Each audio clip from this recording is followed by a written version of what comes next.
มาพบปะกับอัตมาภาพพระครูปรัตน์กิตติพงศ์กิตติโสภโน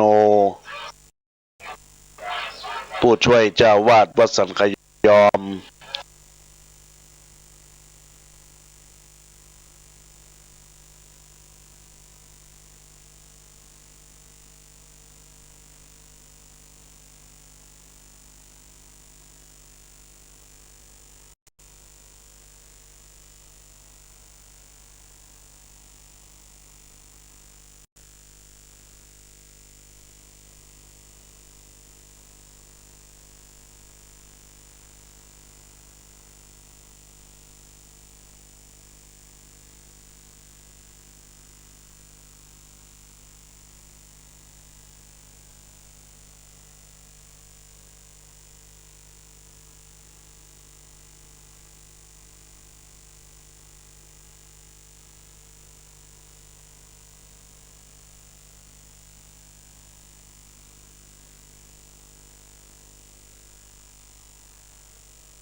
ตำบลสันทรายน้อยอำเภอสันทรายจังหวัดเชียงใหม่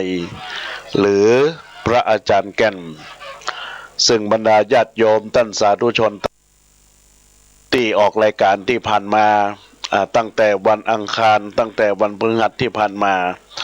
เป็นเรื่องของการได้รับฟังนี้เป็นการที่เฮาท่านทั้งหลายได้รับฟังไปแล้วก็จะนำไปเป็นแนวทาง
สามารถที่จะโทรศัพท์เข้ามาอู้จา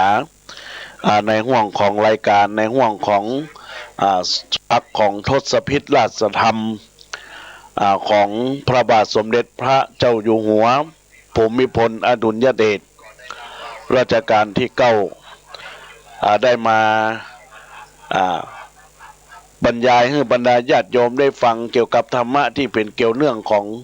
หลักของพระพุทธศาสนาในญาติโยมก็รับฟังแล้วก็นำเอาไปคิดพิจารณาเป็นข้อคิดคติเตือนใจ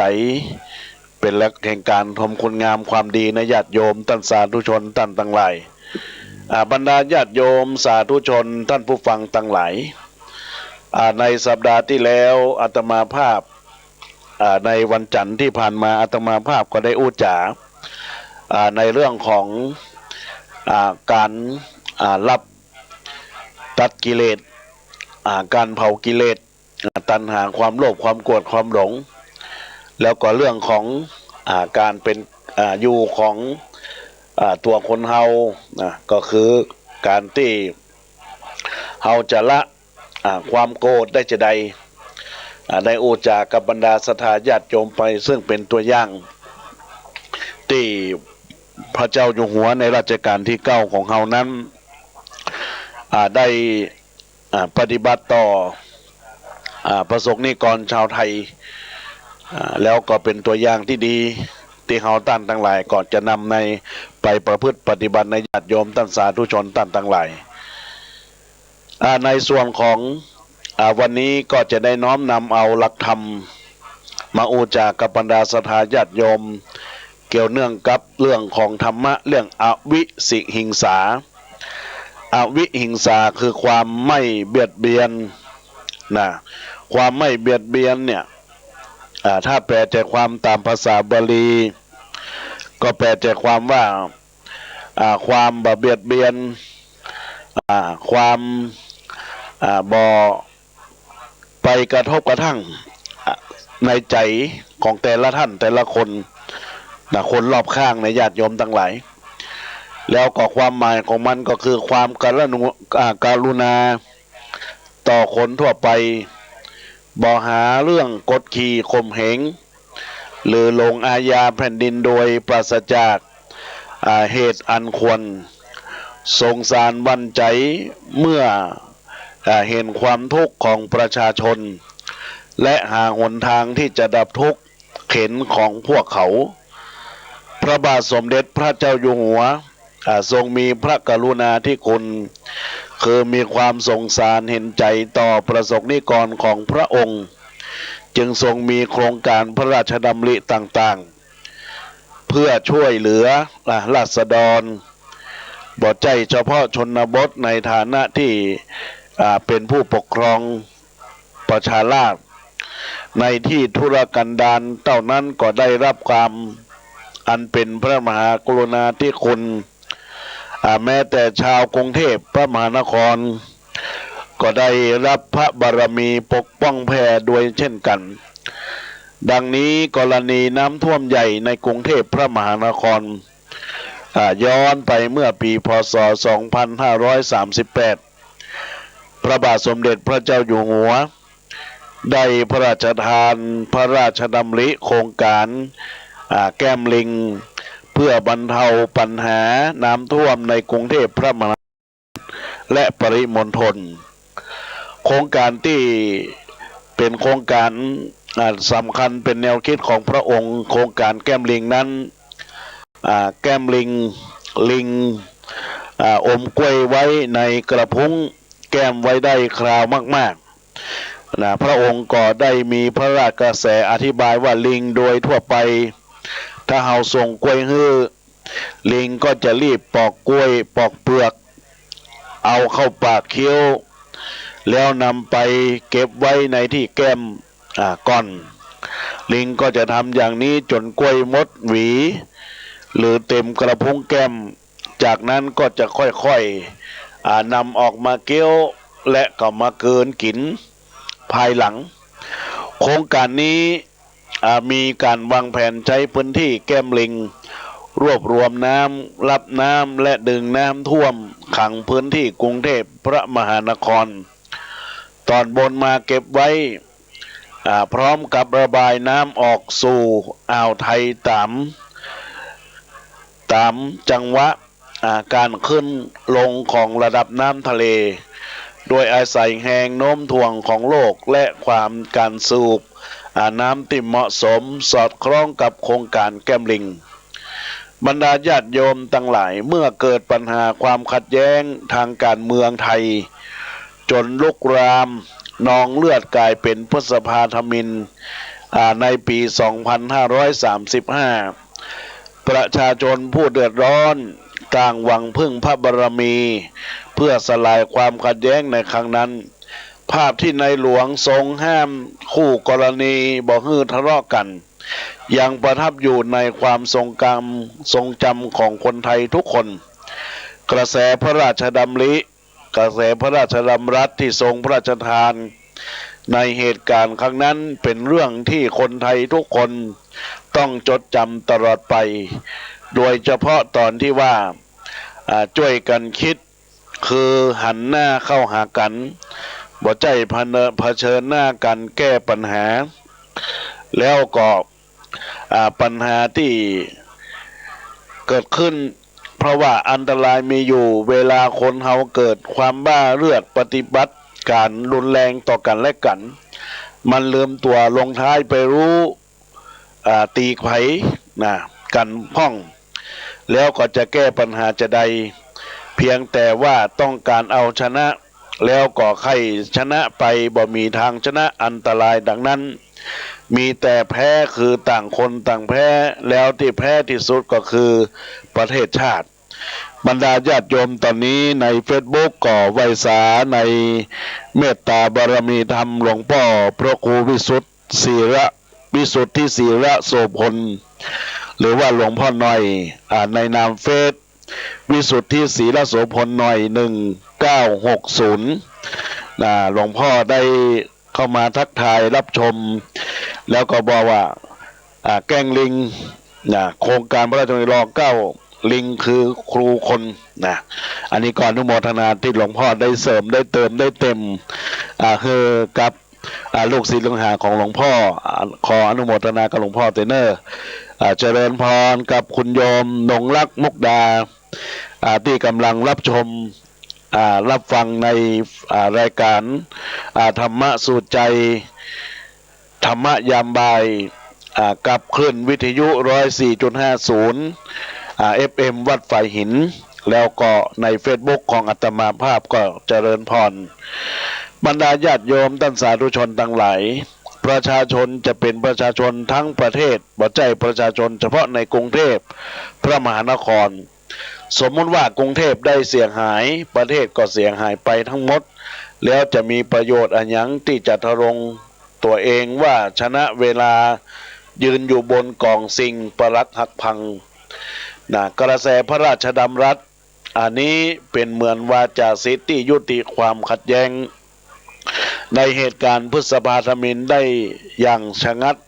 เพราะทรงเปล่งมาจากพระราชฤทัยที่เต็มเปี่ยมไปด้วยทศพิธราชธรรมในข้ออวิหิงสาคือพระมหากรุณาธิคุณที่ทรงมีต่อประสบนิกรชาวไทยของพระองค์นั่นเองเราจะเห็นว่าบรรดาญาติโยมท่านสาธุชนท่านทั้งหลายความกรุณา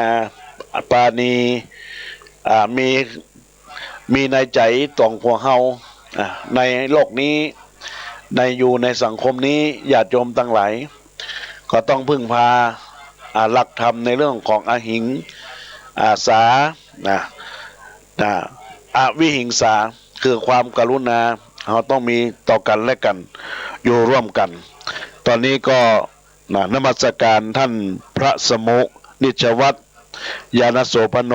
ที่กำลังรับชมในเฟซนิจวัตรวิริยาก็ขอนมัสการเนอะญาติโยมท่านสาธุชนทั้งหลายในเรื่องที่ได้อาตมาภาพได้อู้จากกับบรรดาศรัทธาญาติโยมเป็นพระมหากรุณาธิคุณที่ดีที่เกิดขึ้น ต่อประสบนิกรชาวไทยดังนั้นแล้วในเรื่องของความสันติที่จะเกิดขึ้นในตัวเฮาก็พยายามมันคิดพิจารณาว่าในบ้านในครอบครัวในสังคมในชุมชนในประเทศชาติเฮาก็จะต้องเอาตัวอย่างที่ดีนั้นมาปรับใช้มาประพฤติปฏิบัติในหลักของการทำคุณงามความดีในเรื่องของความกรุณาแม้แต่พระองค์ยังให้ตัวอย่างกับของเฮาก็ต้องมีความสำนึกในพระมหากรุณาธิคุณอย่างนั้นญาติโยมท่านทั้งหลายญาติโยมท่านสาธุชนท่านผู้ฟังทั้งหลายได้รับฟังธรรมะในเรื่องของทศพิธราชธรรมของพระองค์ในเรื่องของความกรุณาหรือว่าอวิหิงสาแล้วอาตมาภาพก็จะได้กล่าวในเรื่องของความขันติความอดทนในญาติโยมท่านสาธุชนท่านผู้ฟังท่านทั้งหลายเพื่อเป็นแนวทางในการดำเนินชีวิตตอนนี้ก็มีคุณโยมประภัยพองศรีได้รับชมรับฟังแล้วก็ได้มาในกล่องข้อความบอกว่าเสียงชัดมากก็อนุโมทนากับคุณโยมที่กำลังฟังวันนี้ทางหมู่บ้านหมู่ที่4ก็มีงานชาปนกิจศพก็ในช่วงบ่ายนี้อาตมาภาพก็ได้ไปร่วมเนื่องจากว่าได้มาออกจัดรายการธรรมะยามบ่ายในคลื่นวิทยุเพื่อการศึกษาพระพุทธศาสนาและวัฒนธรรมต้องขอโอกาสกับบรรดาญาติโยมสาธุชนทั้งหลายตัวบรรดาญาติโยมท่านสาธุชนทั้งหลายคำว่าขันติคือความอดทนนั้นญาติโยมทั้งหลายความขันตินั้นก็คือความอดทนอดกั้นต่อสิ่งที่จะเกิดขึ้นในตัวเฮาและตัวของทุกท่านทุกคนในญาติโยมทั้งหลายซึ่งในโอกาสคำว่าขันติต่ออนิจฐารมณ์ก็คือสิ่งที่บ่น่าปรารถนาหรือบ่น่าพอใจเมื่อต้องประสบสิ่งที่บ่น่าปรารถนาหรือว่าบ่น่าพอใจก็สามารถควบคุมกิริยาอาการให้นิ่งสงบอยู่ได้เป็นนายหรือสถานการณ์บ่แสดงอาการงุนงิดทุรนทุรายหรือแสดงความบ่พอใจจนออกนอกหน้าผู้นำที่ดีต้องมีความอดทนความสามารถควบคุมอารมณ์ของตนให้ได้ดีในทุกสถานการณ์เขาใช้ความสงบสยบความเคลื่อนไหวดังโครงดังกรอนที่นักปราชญ์ได้เขียนไว้ว่านาคีมีพิษเพียงสุริโยเลยบ่ทำเดโชแสมช้าพิษน้อยยิงโยโสแมลงป่องชูแต่หางเองอวดอ้างฤทธิ์อันนี้เราญาติโยมท่านสาธุชนท่านผู้ฟังท่านทั้งหลายได้เกี่ยวเนื่องกับการเป็นผู้นำต้องมีความอดทนในญาติโยมท่านทั้งหลายคำว่านาคีก็คือนาคใหญ่นาคน้อยหรือว่าเป็นงูมีพิษอย่างใดแล้วแม้นว่าจะเลยมีเดชมีฤทธีแต่ว่าพิษของปุถุชนคนเฮาเนี่ยหรือว่าพิษของงูของนาคก็ดีนั่นญาติโยมทั้งหลายก็ปะเต้าพิษของแมลงป่องที่ชูหางอวดอ้างฤทธีดังนั้นแล้วเมื่อเฮาท่านทั้งหลายก็เหมือนดังตัวเฮาญาติโยมถ้าหากว่าตัวเฮานั้นมีความหยิ่งพยองแต่แล้วเนี่ยสิ่งกับกันก็เหมือนสัตว์น้อยเปิ้นมีพิษได้คบได้ต่อยเฮาก็ทำมือเฮามีการาที่เรียกว่าเจ็บป่วยไข้อย่างรุนแรงก็ได้ในญาติโยมทั้งหลายตอนนี้ก็มีคุณโยมเจ้าของเฟซว่าเปาอลูมิเนียมได้เข้ามาแล้วก็ได้ กล่าวในกล่องข้อความว่าสาธุสาธุครับแล้วขอนมัสการถวายความเคารพอาจารย์ท่านพระครูปลัดรองยานวโรท่านผู้ช่วยเจ้าวาดวัดศรีโสดาพระอารามหลวงอำเภอเมืองจังหวัดเชียงใหม่และเจ้าวาดวัดแม่โจ้ตำบลหนองหานอำเภอสันทรายจังหวัดเชียงใหม่ได้เข้ามากำลังรับชมอยู่ในขณะนี้ก่อนนมัสการในเมตตาของท่านที่ได้เข้ามารับชมรับฟังเสียงเป็นจะได้พ้องก็พยายาม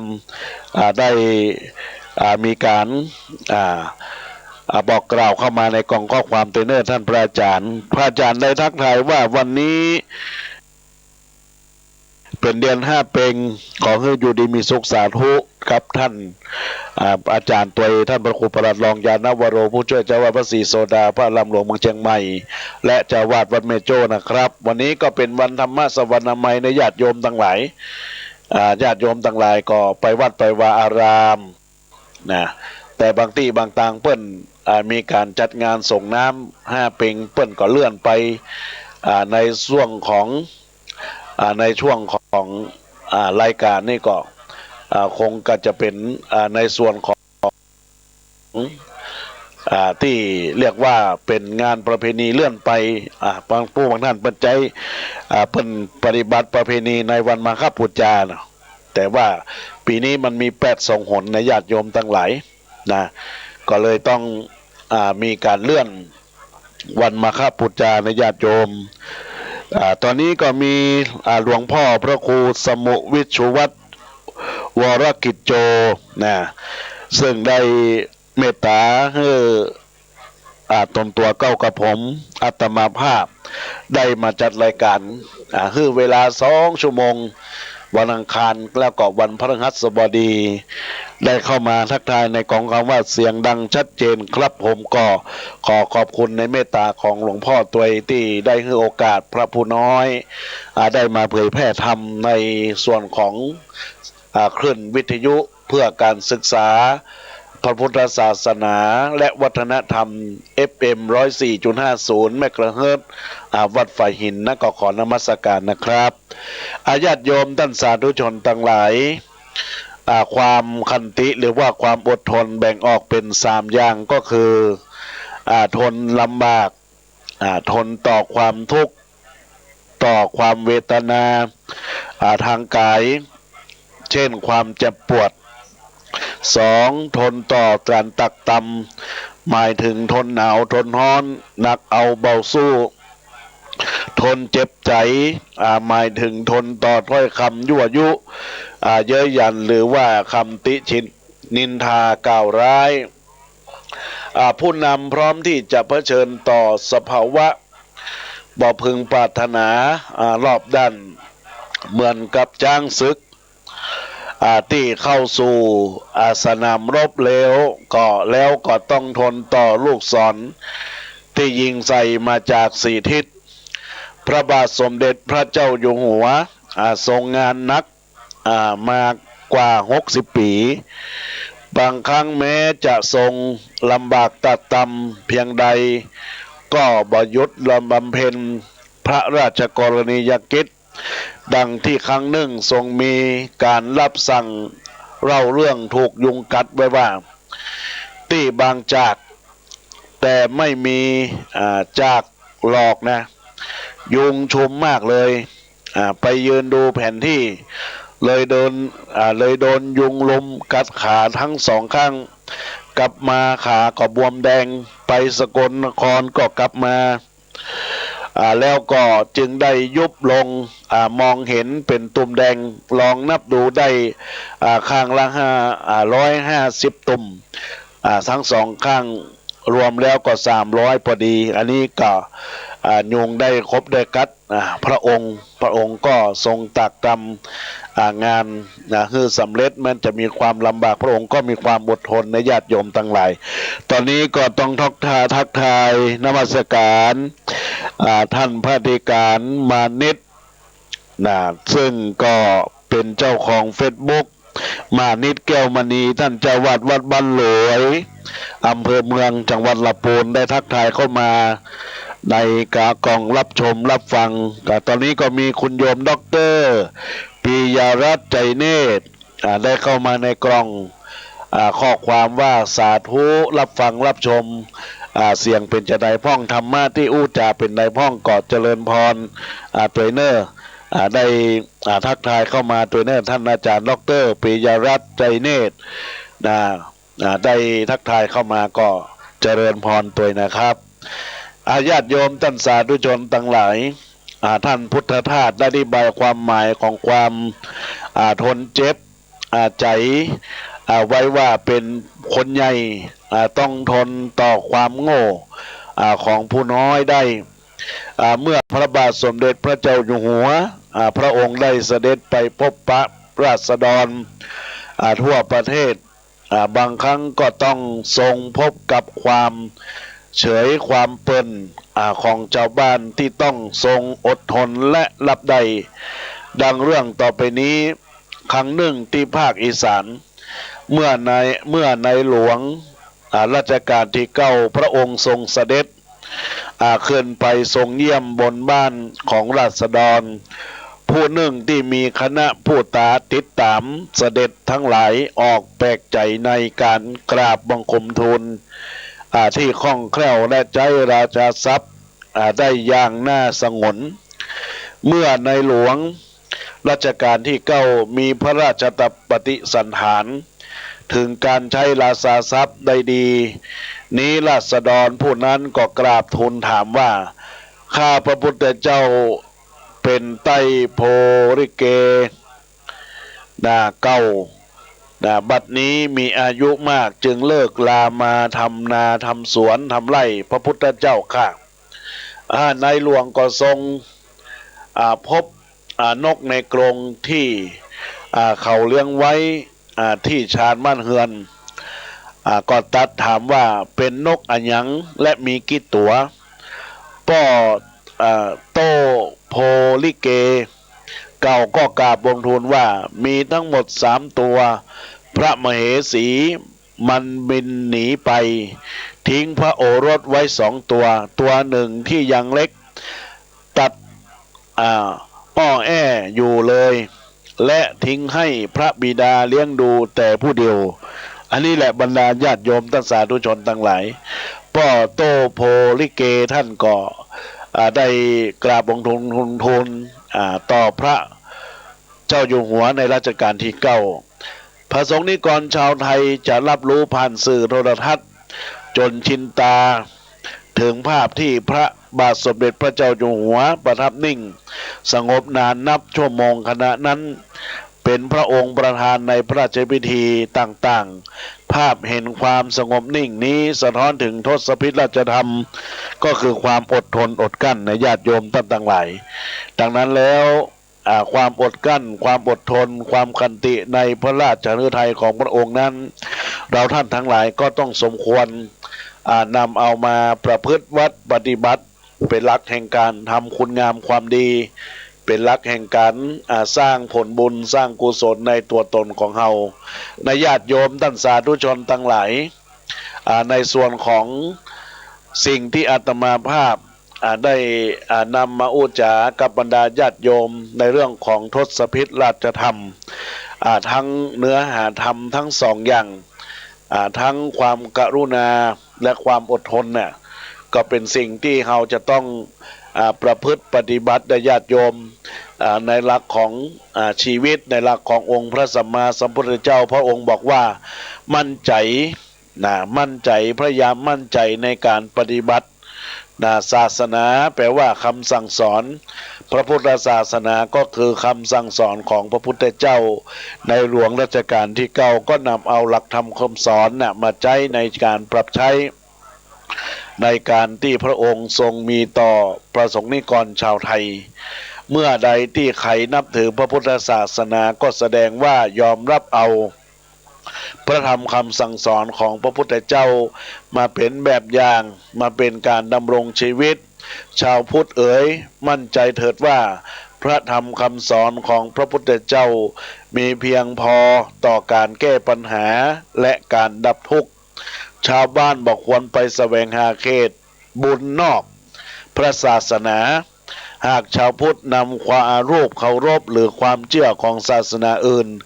มายึดถือแสดงให้เห็นว่าบ่เชื่อมั่นในหลักธรรม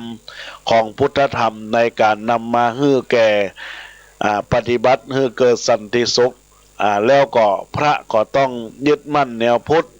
ถ้าออกนอกแนวพุทธมันก็จะเรียกว่าพระในศาสนาพุทธได้อย่างใดมั่นใจเถิดว่าพระพุทธธรรมเพียงพอ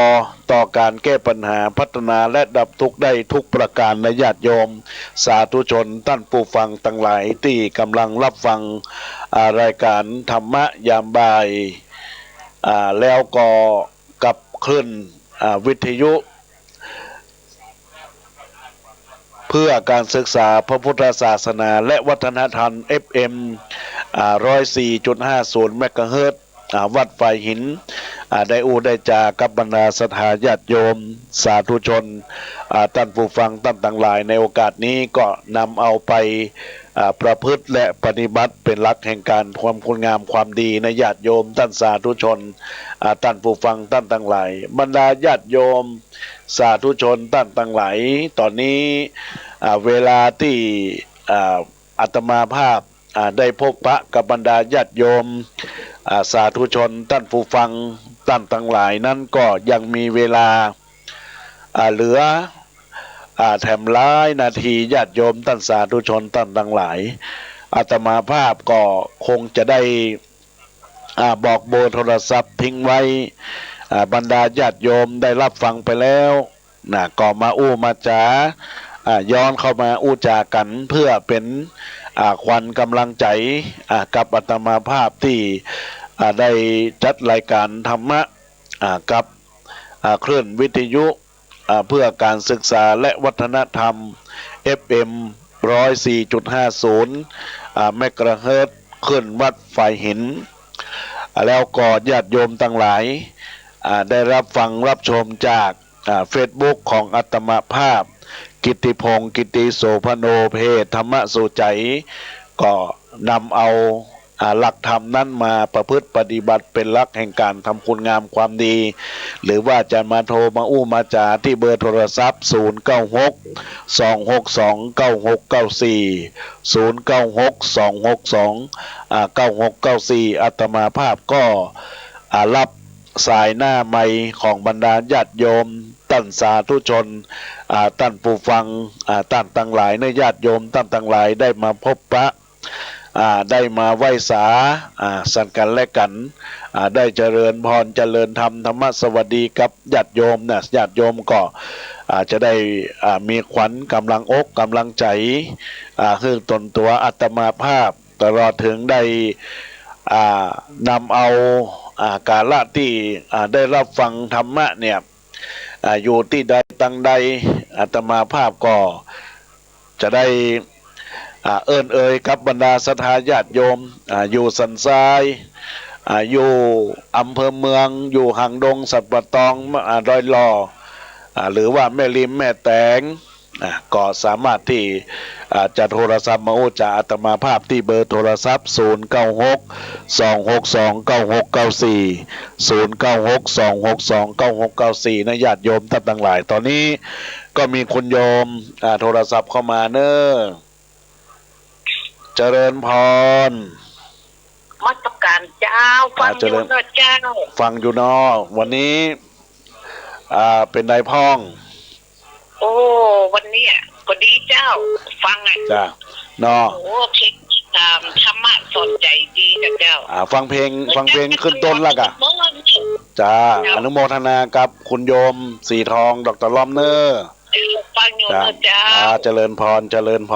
รอนุโมทนาเนอร์เจริญพรไอ้สายเจ้าอยู่ลำพูนฟังชัดเจนดีไหมเจ้าอยู่ลำพูนบ้านหยังบ้านเชตวันน้องโมที่เคยโทรมาเนาะแม่เนาะเจ้า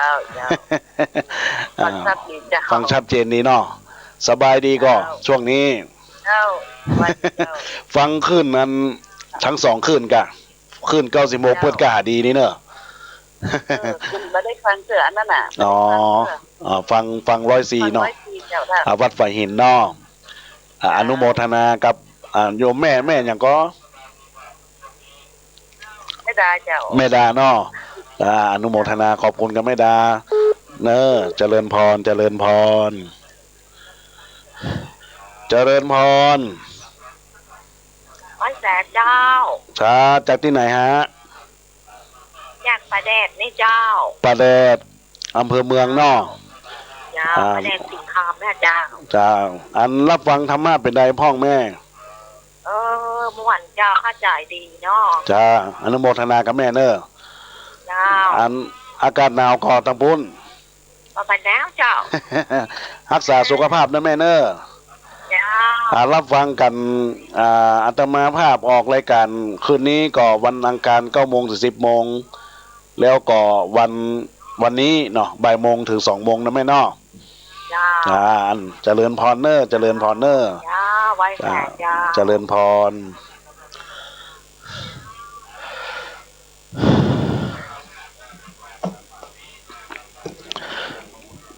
ตอนนี้ก็มีญาติโยมท่านสาธุชนท่านผู้ฟังที่กำลังรับฟังชมรับโทรศัพท์เข้ามาอุจจาก็มีคุณโยมแม่ดาจากเชตวันอำเภอเมืองจังหวัดลำพูนแล้วก็มีคุณโยมจากหมู่บ้านวังสิงคำปราแดดอำเภอเมืองเชียงใหม่เนาะได้โทรศัพท์เข้ามาญาติโยมได้มาอู้มาจากับอาตมาภาพในช่วงของรายการตอนนี้ก็มีหลวงพ่อพระครูอดุลวรปัญญาได้เข้ากำลังรับชมในเฟซบุ๊กในตอนนี้ในธรรมะสุใจก่อนนมัสการหลวงพ่อเนอะญาติโยมท่านสาธุชนท่านต่างหลายช่วงนี้ก็เป็นช่วงใกล้จะสิ้นเดือนและญาติโยมทั้งหลายวันเวลาก็เคลื่อนไปเวยนักแก่ในญาติโยมเมื่อญาติโยมสิ่งสำคัญอย่าไปประมาทกับชีวิตพยายามมันทำคุณงามความดีพยายามสร้างกุศลให้ดีกับตนตัววันนี้ก็เป็นวันพระวันธรรมสวนามัยก็ญาติโยมท่านทั้งหลายก็สร้างกุศลสร้างคุณงามความดีไว้กับตนตัวในญาติโยมท่านทั้งหลายอาตมาภาพจะได้เข้าสู่รายการม่วนงานสันเล้าร้านนาไทยเฮามีความเจริญเป็นภูมิปัญญาอุจากันได้อุจากันไปร้านนาไทยเฮามีความเจริญซึ่งในโอกาสนี้ก็เป็นบุญ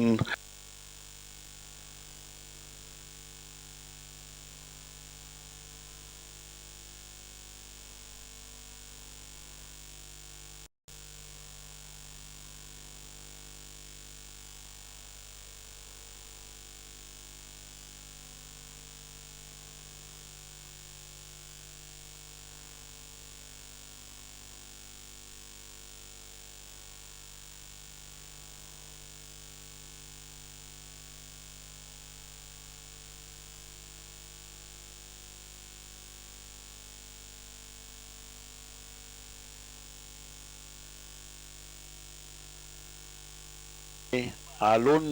สุดก็ไทยไฟไทยที่อยู่ในอวกาศใหญ่ไทยคมแล้วก็ไทยที่เป็นนักร้องก็ไทยธนวุฒิไทยที่นักเดะเทนนิสที่บยุทธก็คือไทยเบรกไทยที่อักเสบก็ไทรอยด์ไทยที่ประกวดบ่อยๆก็ไทยซูเปอร์โมเดลไทยที่บ่มีคนเดียวก็ไทยมงไทยที่อยู่บนดอยสูงก็ไทยภูเขาไทยที่เฮาบ่เอาก็ไทยขัดแย้งกันไทยที่มีตังก็ไทยเศรษฐีเศรษฐกิจดีไทยที่บอกเข้าทีก็ไทยแตกความสามัคคีกันไทยที่ทุกคนต้องการก็ไทยรวมเลือดเนื้อชาติเชื้อไทยไทยที่เปิ้นอยู่พม่าเมืองไก่ก็ไทยใหญ่ไทยที่มีวัฒนธรรมอัมไพก็ไทยลือไทยที่ขนบธรรมเนียมเรื่องลือก็ไทยเขิน ไทยที่บ่เจริญก็ไทยแตกแยกไทยที่เปิ้นแจกก็ไทยช่วยไทยไทยที่เป็นสโมสรยิ่งใหญ่ก็ไทยลีกไทยที่เฮาต้องคิดก็ไทยต้องฮักกันอันนี้แหละญาติโยมทั้งหลายความเป็นไทยเราต้องมีความรักกันในเบื้องสุดท้ายก็ต่างคนก็ต่างความคิดต่างคนก็ต่างหน้าที่ต่างคนก็ต่างวิถีก็พยายามมันให้มีความคิดไปแนวทางเดียวกันให้มีความสามัคคีกันนะญาติโยมก็จะเป็น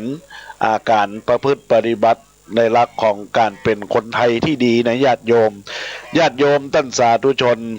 ท่านผู้ฟังทั้งหลายได้โทรศัพท์เข้ามาอุจากับอาตมาภาพเมื่อตะกี้เมื่อได้รับฟังไปแล้วก็เป็นตอนนี้ก็เป็นรายการม่วนงานสันเล่าภูมิปัญญาล้านนาอุจากันได้ล้านนาไทยเฮามีความเจริญเพื่อนบอกว่าวันนี้จะไปไหนดีวะวันนี้จะไปไหว้พระวันนี้จะไปปอปะกับไผวันนี้จะยิ้มและบอกโกรธใครวันนี้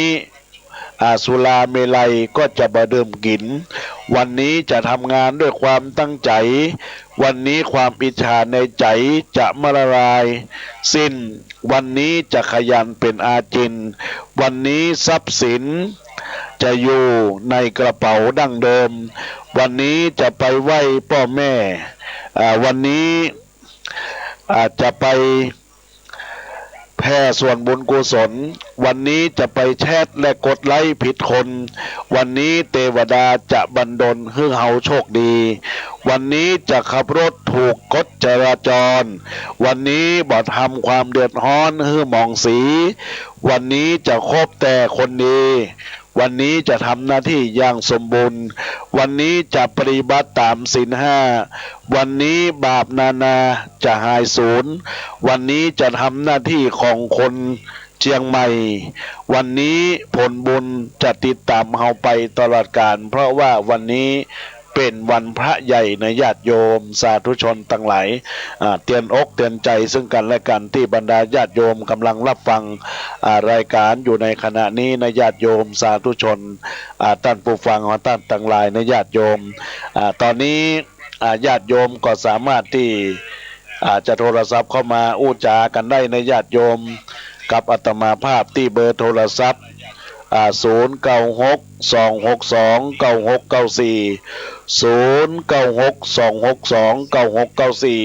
อาตมาภาพก็กำลังรอรับสายหน้าใหม่กับบรรดาญาติโยมสาธุชนท่านผู้ฟังเฮาท่านทั้งหลายเนื้อญาติโยมท่านทั้งหลายในโอกาสเวลาก็ยังมีอยู่เนื้อญาติโยมทำอันใดก็ตามก็จะได้เป็นคุณงามความดีครับตนตัวของมุราศรัทธาญาติโยมสาธุชนของท่านทั้งหลายทำดีก็จักได้ดีทำชั่วก็จักได้ชั่วเมื่อเฮาคิดดีทำดีพูดดีสิ่งที่บันเจิดในตัวเฮาก็คือใจสว่างใจสงบจะพบพระธรรมในญาติโยมท่านทั้งหลายอาตมาภาพก็จะมอบกรอนม่วนงานสันเล่าอุจากับบรรดาศรัทธาญาติโยมสาธุชนของท่านทั้งหลายตัวว่าการอู้ของคนอู้นักคนจังคนอู้ดังคนฟังชัด